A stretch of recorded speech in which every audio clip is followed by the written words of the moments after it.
Hi everyone, শুরু করছি উপন্যাস দি সাইলেন্ট ম্যানর, লেখিকা ডায়না মিলাস লাকি, পর্ব 36, ভয়েস বাই আরবি। মিলন এক রাতে একটি গুদামঘরে ভেতরে বসে কেউ তাকে নৃশংসভাবে হত্যা করেছে। কেউ কেউ বলে সেদিন রাতে গুদামঘর থেকে একটি মেয়েলি কণ্ঠ পাওয়া গেছে। অদ্ভুত লাগছে আহিরের কাছে সবকিছু।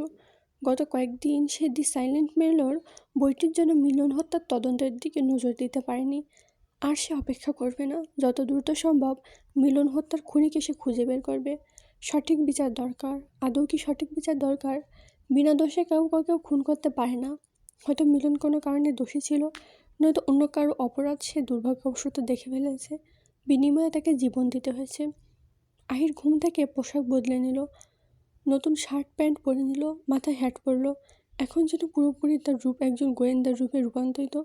গতকাল মীর বলেছিল সে আহিরের সাথে তদন্ত করবে। সেই নিয়তে ঘুম থেকে সেও আজ তাড়াতাড়ি উঠেছে। হাত মুখ ধুয়ে শালুকের সাথে দেখা করতে গিয়েছে। গতকাল থমাস মীরকে সাথে করে ঘুমিয়েছিল। গ্রামে বসিয়ে মীর বেলাগাম হয়ে যাচ্ছে বলে থমাসের ধারণা। উনি মীরকে গত রাতে বকাবকি করেছেন। রাতভর এখানে ওখানে ঘুরে বেড়ায়, যা ওনার মোটেও পছন্দ নয়। ভয়ে থাকেন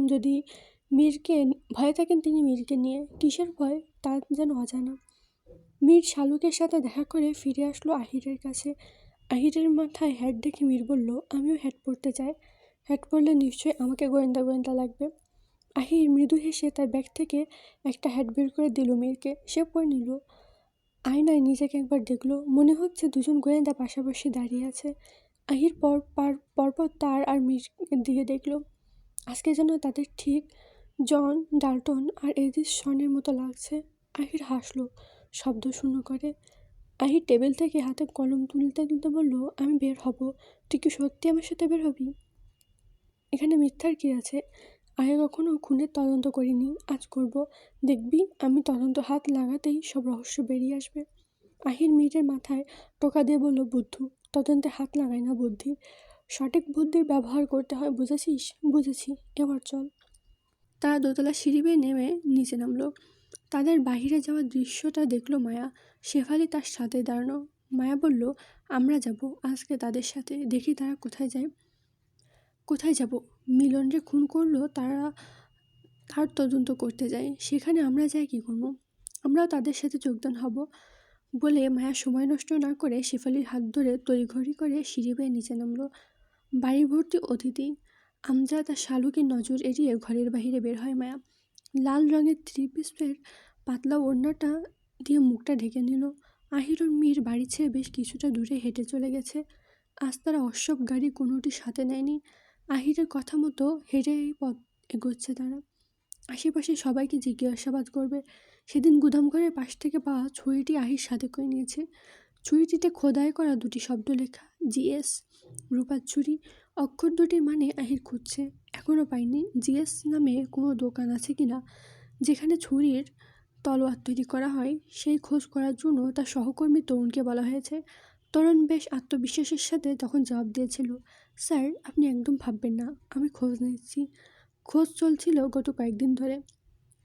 আজ তরুণের সংবাদ পাঠানোর কথা, কল আসেনি। বোধহয় অরুণ নিজেই আসবে।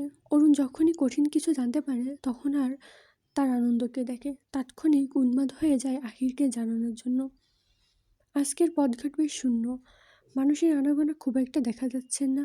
দূর খেতে কয়েকজন কৃষককে দেখা যাচ্ছে, এক হাতে কাঁচি আর এক হাতের মুষ্টিতে ধান। ওনারা তাকিয়ে আছে আহির ও মীরের দিকে। শহরের বাবুদের মতো তাদের রূপ, মাথায় হ্যাট, ফলে দেখায় গোয়েন্দার মতো। ওনারা বিভ্রান্ত নিয়ে দেখছে। কিছু পথ পাড়িয়ে গেলে একটা বিশাল বট গাছের দেখা গেল। গাছটির নিচে বসার জন্য ইটের তৈরি লাল রঙের বসার টুল আছে। গাছটিতে দড়ির একটি দোলনা ঝুলছে। মীর দোলনাটা দেখে কিছু বলে উঠতে চাইল, তাৎক্ষণিক তার মাথায় ছোট পাথরের মতো কিছু পড়ল। সে থমকে দাঁড়িয়ে পড়ল, মাথায় হাত, ঘাড় পেছন থেকে উপরের দিকে দেখল। আহির মাটি থেকে ছোট বস্তুটি তুলল, বলল, এটা পাথর খণ্ড। গাছ থেকে নয়, পেছন থেকে কেউ মেরেছে। বলে পেছনে ঘুরল দুজন। তাদের থেকে কয়েক হাত দূরে শেফালি আর মায়া নিজেদের মধ্যেই কিছু নিয়ে আলাপ করছে। মীর তাদের দেখে চোখ কুঁচকে বলল, কুঁচকে তাকায়। আহির বলল, এই হলো কারণ, নিশ্চয়ই ওরা শুনেছে। মীর বলল, তুই সামনে এগো, আমি আসছি। বলে মীর মায়ের দিকে এগোতে আহির পেছন থেকে বলল, তুই শালা আর ভালো হলি না। আহির বক্তব্য দীর্ঘ না করে চলে গেল তার পথে।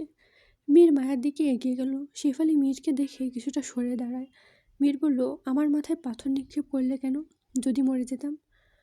ক্ষুদ্র পাথরের আঘাতে কেউ মরে না। আপনি তো শয়তান, আপনি ছুড়লে কিছু হবে না। আমি মরে গেলে সত্যি তোমার কিছু যায় আসবে না? মায়া প্রথমে চোখ দুটো তুলে তাকালো মীরের দিকে, দ্বিতীয়বার চোখ ফেললো মাটিতে, এরপর মাথা নাড়ালো। কিছু যায় আসে না। মীর রসিকতা করে বলল, অভিশাপ দিলাম মেয়ে, তোমার জামাই যেন ল্যাংড়া হয়। তার চেয়ে বলুন বিয়ের আগে যেন আমি বিধবা হই। মায়ের মুখে বিরক্তিকর ছাপ ফুটে উঠল। মীর কেন কোনোভাবেই বুঝতে পারছে না সে তাকে ভালোবাসে, যাকে বলে মাত্রাতিরিক্ত ভালোবাসা। মীরও বোঝার চেষ্টা করছে না, কিভাবে করবে। তার মনে যে অন্য কেউ, মায়া সেই ব্যাপারে নিশ্চিত। তবু কোনোভাবে মিরাক্কেল হতো, মীর তাকে ভালোবেসে ফেলত। মীরের ভ্রু উঁচিয়ে বলল, বিধবা হলে সহ্য করতে পারবে না প্রতিটা মেয়ের জন্য স্বামী হারানোর কষ্টের, সেটা যদিও হয় বিয়ের আগে। মায়া কিছু বলল না, শুধু উসখুস করছে। কোথায় যাবে, কোন দিক যাবে বুঝতে পারছে না। কিছুক্ষণ আগে থেকে চেয়েছিল মীরের সাথে একটু সময় কাটাতে, হয়তো আর দুদিন পর কোনোদিন তার সাথে দেখা হবে না। কিন্তু এখন বড্ড বিরক্ত লাগছে, দৌড়ে পালাতে চাইছে। আশ্চর্য, তাকে তো মীর ধরে রাখেনি, চাইলে যেতে পারে, তবুও যেন কে আটকে রেখেছে মনে হচ্ছে। মীর শুধু মোহময় দৃষ্টিতে দেখছে মায়ের অস্থিরতা। সে উপভোগ করছে মায়ের ভাবভঙ্গিমার নিশ্চুপ গান। কিছুক্ষণ মীর মায়ের কার্যকলাপ দেখল। সূর্যের রোশনি পড়েছে ঠিক পথের মাঝে, গাছবিহীন পথ। ফলে রোদ সরাসরি এসে মায়ার মুখে পড়ল। বর্ষাকালে চিকচিক করল রোদ।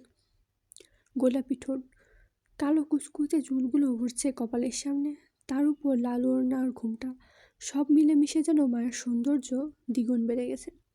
মীর এদিক ওদিক তাকালো, চোখ পড়ে বটগাছের দোলনার দিকে। ঘুরে মায়ের দিকে চোখ ফেলে বলল, দোলনায় দুলবে না? ভয় পাচ্ছ? আমি কাউকে ভয় পাই না, মায়ের দৃঢ়তার সাথে বলল। চলো, দুদিন পর তো চলে যাবে। কত দূরে তোমার শ্বশুরবাড়ি, আর হয়তো আলিমনগর আসার সুযোগ পাবে না। যাওয়ার আগে অন্তত আমার সাথে দোলনায় দোল খেয়ে যাও। বলে মীর মায়ের যাওয়ার অপেক্ষা করলো না, সে নিজেই হাত বাড়িয়ে মায়ের হাত ধরে বটগাছের দিকে নিয়ে গেল। সে বসলো ইটের টুলে। মায়া ইতস্তত বোধ করে দোলনায় বসলো। দড়ির আড়াল থেকে মীরকে দেখল। মাথায় হ্যাট পরা অসম্ভব অবস্থায় মীরকেই প্রথম দেখেছে মায়া। অসম্ভব সুন্দর দেখাচ্ছে তাকে। মীর হ্যাটটা ঠিকঠাক করে মায়ের দিকে দেখল। মৃদু ধমকের সুরে বলল, দোল খাচ্ছ না কেন? মায়া দোল খেলো। সামনে পিছনে দোলনা বইতেই তার চুলগুলো খুলে গেল। প্রাকৃতিক প্রাণবন্ত দৃশ্যের সাথে মায়ের সৌন্দর্য আর তার দোল খাওয়ার দৃশ্য যেন বেশ আবেদনময়ী হয়ে উঠল। ঠিক পাশে একজন সুদর্শন পুরুষ, মাথার উপর আগলে রাখার মতো একটা বটগাছ। এমন দৃশ্য যেন প্রকৃতির মাঝে খুব কম দেখা যায়। ঠোঁটে অজানা হাসি। সে ঘুরে ঘুরে বারবার দেখছে মায়াকে। গ্রামের কিছু মুরব্বি যাচ্ছে রাস্তা ধরে, ঘুরে একবার চোখ তুলে দেখছে তাদের দিকে। মীর বসা অবস্থাতেই দু পকেটে হাত ঢুকিয়ে ওনাদের উদ্দেশ্যে উৎফুল্লের সাথে বলল, কি চাচা, আমাদের মানিয়েছে না? মুরব্বীরা হেসে মাথা নাড়িয়ে বোঝালো, মানিয়েছে। মায়ের কানে মীরের এরূপ শব্দ ভেসে গেল। সে আফসোসের চোখে মীরের দিকে তাকায়। সত্যি যদি তার সাথে এভাবে সারা জীবন থাকতে পারতো। আক্ষেপ হচ্ছে, কষ্ট হচ্ছে তার। মীরকে সে পাবে না ভেবেই আবার কুকিয়ে উঠল। দোলনা থামিয়ে পা স্থির করলো। দোলনা থেকে নেমে মীরের সামনে এসে দাঁড়ালো। বলল, আপনার সাথে মানাবে মানে? আপনি এমন কথা কেন বললেন? লোকে কী ভাববে? অসভ্য লোক। আপনার সাথে এখানে আসাই আমার ভুল হয়েছে। আপনি আপনার সাথে কথা বলবেন না। আপনি আর আমার সাথে কথা বলবেন না, পিছিয়েও নেবেন না। মায়া বিনবিরতিতে কথাগুলো বলল। মীর রসিকতা করে বলল, এক গ্লাস পানি খাবে? না মানে হাঁফিয়ে গেছো তো, একসাথে এতগুলো কথা, আর পিছু তো তুমি আমার নিয়েছো, আমি কথা নিলাম। থেমে মায়ের দিকে এগিয়ে সম্মুখীন হলো। মোলায়েম কণ্ঠে শীতলতার ছোঁয়া চোখে বলল, আমি অসভ্য? তুই প্রায়শই এই কথাটা আমাকে শোনাও। আজ অপেক্ষা করিও রাতে, তখন দেখাবো অসভ্যতা আমি কীভাবে করে। আপনি আমার কিছুই করতে পারবেন না। অপেক্ষা করো, শব্দ দুটো মীরের কণ্ঠের দৃঢ়তার সাথে বের হলো। করব না। আপনি আর আমার সামনে আসবেন না।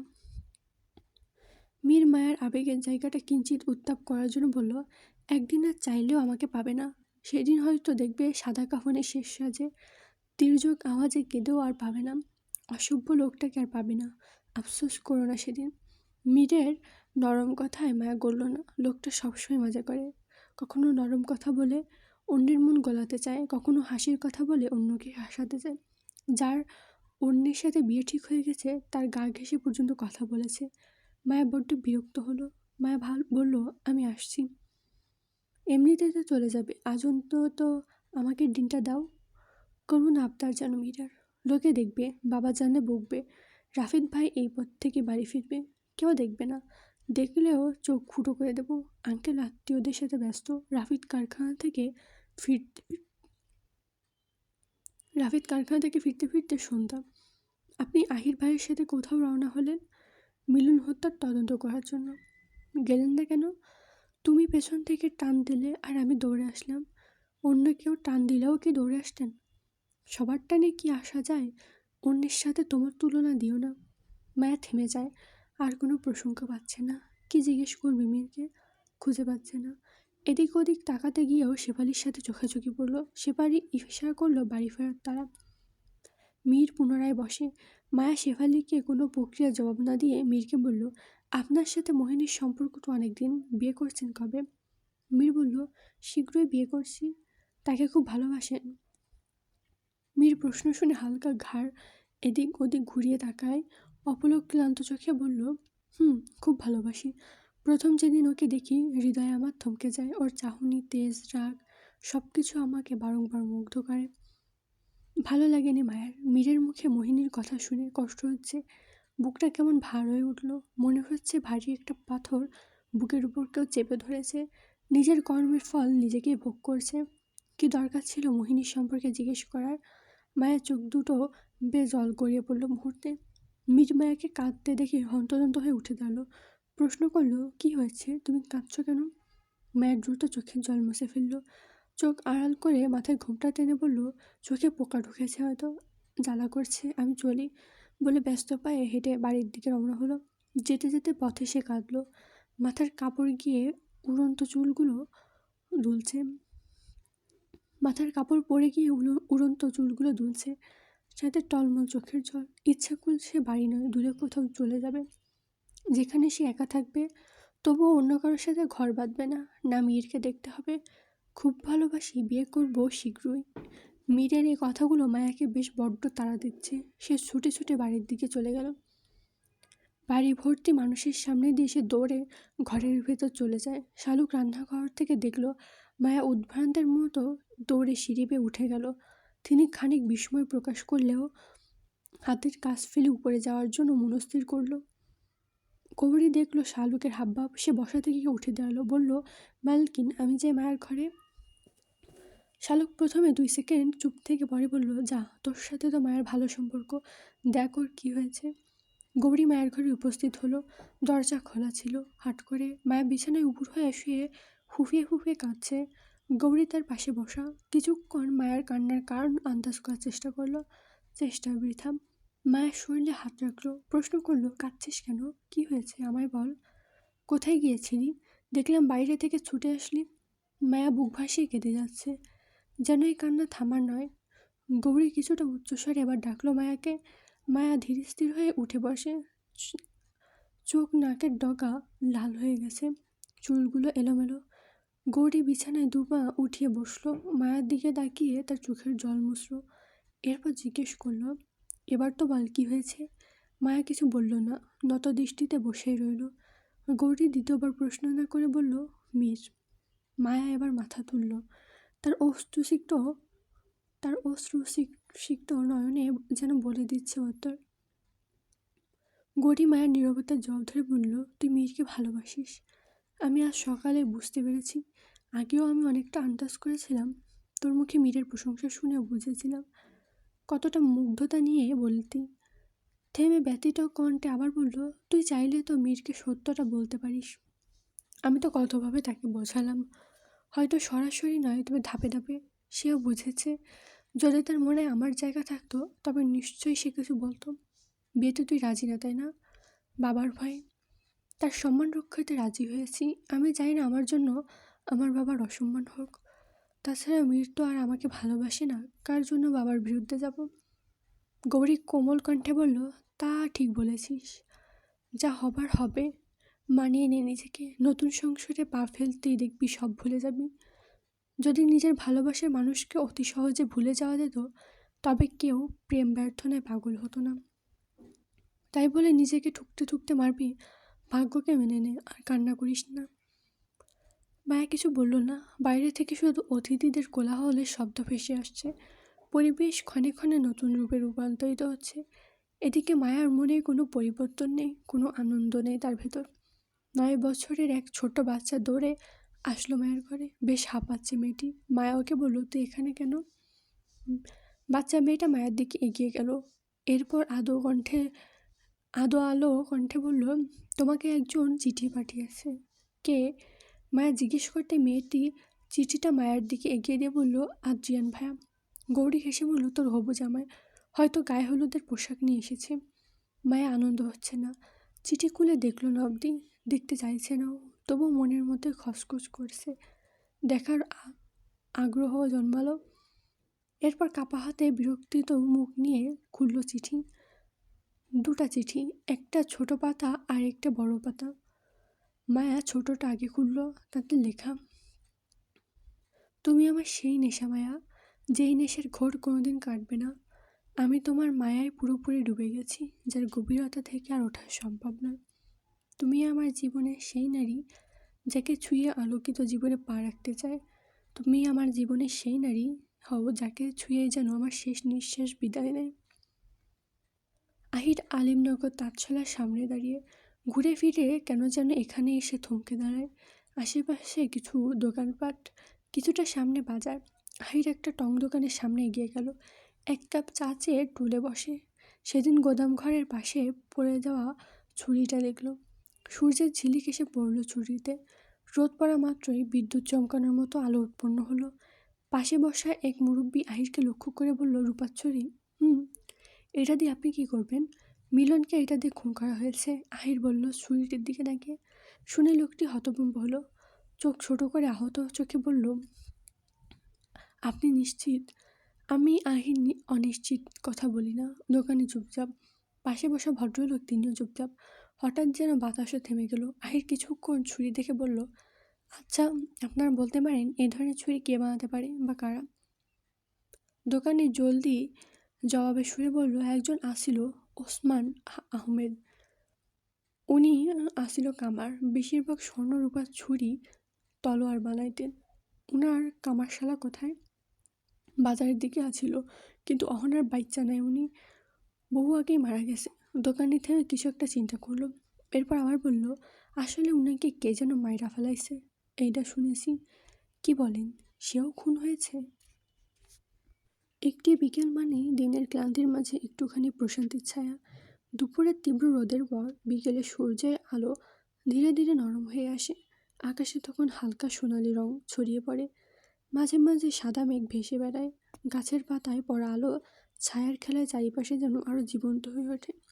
গ্রামের বিকেলে হলে দেখা যায় খোলা মাঠে শিশুদের হাসির খেলা। কেউ ক্রিকেট খেলছে, কেউ বা ঘুড়ি ওড়াচ্ছে। পুকুর পাড়ে কয়েকজন বসে গল্প করছে, আবার কেউ মাছ ধরার জাল গুছিয়ে নিচ্ছে। গাছের ডালে পাখিরা কিচিরমিচির করছে, যেন দিনের শেষ প্রস্তুতি নিচ্ছে।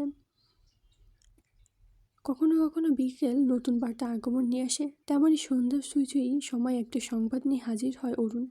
আহির ধুলিমাখা গুদামঘরের পাশে বসেছিল একটি কাঠের চেয়ারে। রাফিদ তার সামনে গম্ভীর মুখে বসে আছে। আজ কারখানার শ্রমিকদের তাড়াতাড়ি রাফিদ ছুটি দিয়েছে। শহরে তাদের আরও 2টি কারখানা। সেখানকার ম্যানেজার আজ কল করে জানিয়েছে সেখানকার কারখানায় বড়সড় একটা ঝামেলা হয়েছে। তাকে অথবা আমজাদকে যেতে হবে শহরে। আহির বেশ কিছুক্ষণ পর্যবেক্ষণ করলো রাফিদকে। রাফিদ শহরের কারখানার সমস্যাটা খুলে বলল। আহির সবটা শুনে রাফিদকে শহরের উদ্দেশ্যে যেতে বলল। রাফিদ না বোধক উত্তর দিল, সামনেই মায়ের বিয়ে, অনেক আয়োজন বাকি। আমজাদ একা সামলাতে পারবে না বলে রাফিদ সমস্যার সমাধানের সময়টা আরও পিছিয়ে দিল। আহির মাথা থেকে হ্যাট খুলে নিল। সেটি ঘুরিয়ে ঘুরিয়ে দেখছে। চোখ তার হ্যাটের দিকে থাকলেও ভাবনায় তার মিলন। রাফিদ তার ধ্যান ভাঙতে বলল, কি ভাবছিস? আহির চোখের স্থিরতার সাথে বলল, নতুন কি? মিলন খুনের কথা। আজকে পেলি ওসমান আহমেদকে, উনি ছিলেন কামার, খুন হয়েছে উনি। রাফিদ নিশ্চয়তার সাথে বলল, খুব স্বাভাবিক তার ধরন, যেন একজন মানুষ খুন হওয়াটা প্রকৃতির নিয়ম। আহির নিষ্পলক চেয়ে বলল, তুই জানলি কীভাবে? বারে আমার ঘটনা আমি জানবো না? উনার থেকে সবাই দা, কাশি, ছুঁয়ে তলোয়ার বানাতো, আমরাও বানাতাম। দেখ, ঐতিহ্য অনুযায়ী আমাদের তলোয়ার রাখতে হয়। এখানে কিন্তু সন্দেহের কিছু নেই। আশ্চর্য, আমি তোর কথায় একদম সন্দেহ করিনি, তুই নিচ থেকে টেনে নিলি, বলে আহির সোজা হয়ে বসল। এরপর কিঞ্চিত অবাক হয়ে রাফিদকে লক্ষ্য করলো। চোখগুলো তার এলোমেলো, কি যেন কি ভাবছে। আহির নিচ থেকে বলল, মিলন হত্যার সাথে এই কামার ওসমানের কোনো যোগসূত্র আছে। এতটুকু বলে থেমে গেল। এরপর আড়ালে একবার রাফিদকে দেখলো। রাফিদ যেন আহিরের কথায় কোনো তোয়াক্কা করছে না। আহির রাফিদকে বলল, আচ্ছা, ওসমান আহমেদ কবে মারা গেল? আর কিভাবে মেরেছে? আর কোন জায়গায়? রাফিদ ভেবে জবাব দিল, প্রায় 6 মাস আগে। তাকেও কেউ ছুরির আঘাতে মেরেছিল রাতে। আমাদের বাড়ির পথে ফিরতেই পাশের খেতে ওনার লাশ পাওয়া গিয়েছিল। আহির এবার গভীর ভাবনায় ডুব দিল। চেয়ারে হেলান বসে সন্ধ্যার আধার থেকেও যেন তার ভাবনা বেশ জটিল হলো। দোকানি থেকে একটা ছোট বাচ্চা 2 কাপ চা এনে তাদের দিল। আহির কিছুক্ষণ চুপ হয়ে চেয়ে রইল চায়ের দিকে। চায়ে চুমুক দেয় আহির। চা ভালো লাগছে না, চিনি কম, পর্যাপ্ত জাল পায়নি, পানি পানসে লাগছে। তবুও সে কেন খাচ্ছে জানে না। চায়ে চুমুক দেওয়ার সাথে সাথে চোখ তুলে বারবার রাফিদকে দেখল। উদাস দেখাচ্ছে তাকে। আহির তার কারণ জানতে আগ্রহী নয়। সে ঘুরে ফিরে মিলনকে নিয়ে ভাবছে। আগামী 24 থেকে 72 ঘন্টার মধ্যে মিলন হত্যার রহস্য উন্মোচন করবে ভেবে সে নিজের কাছে নিজে প্রতিজ্ঞা করল। চা পান করা শেষ করল আহির। তাৎক্ষণিক তাদের পেছনের দিক থেকে একটা গাড়ির হর্ন ভেসে আসলো। অরুণ এসেছে। গাড়ি থামিয়ে ব্যস্ত পায়ে নেমে আহিরের সামনে গিয়ে সালাম দিল। মুখে আলোকিত হাসি তার। আহির বলল, এত হাসি, মনে হচ্ছে কেস সমাধান করে ফেলেছ। না, তবে সমাধানের খুব কাছে। কিভাবে? অরুণ দাঁত গেলিয়ে হেসে বিনা অনুমতিতে আহিরের পাশের চেয়ারে বসল। স্যার, আপনি যে ছুরির কথা বলেছেন আর সেখানে জিএস লেখা, আমি এর অর্থ বের করেছি, বলে আবার হাসলো। অরুণের হাসির কারণ আহির ধরতে পারল না। কি কারণ? স্যার, জিএস মানে গোস্ট সোল্ডার, অর্থাৎ অশরীরী সৈনিক। অরুণের মুখে কথাটা শুনে আহির হাই শব্দে মাথায় হাত দিল। এরপর বলল, তুমি এটা বলতে সেই কলকাতা থেকে আলিমনগর এসেছো? আমি ভেবেছি কেস সমাধান। অরুণ হেসে বলল, কেন সমাধান হয়নি? গর্দভের মতো শোনালো অরুণের কথাটি। আজকে তার অভিব্যক্তির সাথে বোকাশোকা চলনটি ঠিক গেল না।